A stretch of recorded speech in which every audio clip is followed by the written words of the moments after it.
Praise the lord. ఈరోజు దేవుని వాక్యం ఆదికాండము 27 అధ్యాయం 1-10 వరకు చదువుకుందాం.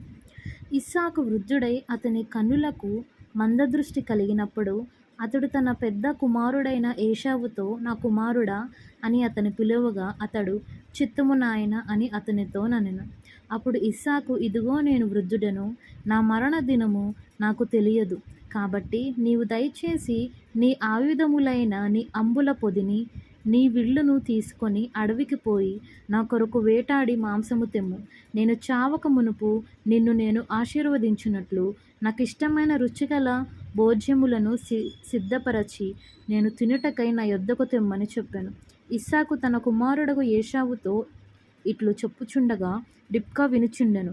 ఏశావు వేటాడి మాంసము తెచ్చుటకు అడవికి వెళ్ళెను.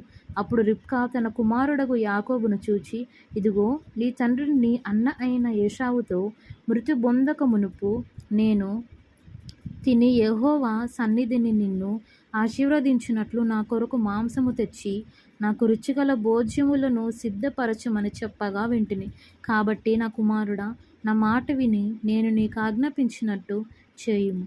నీవు మందకు వెళ్ళి 2 మంచి మేక పిల్లలను అక్కడ నుండి నా యొద్దకు తెమ్ము.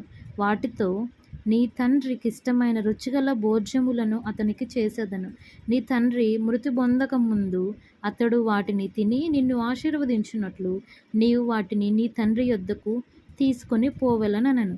చదవబడిన వాక్యం దేవుడు దీవించి ఆశీర్వదించును గాక. ఆమేన్.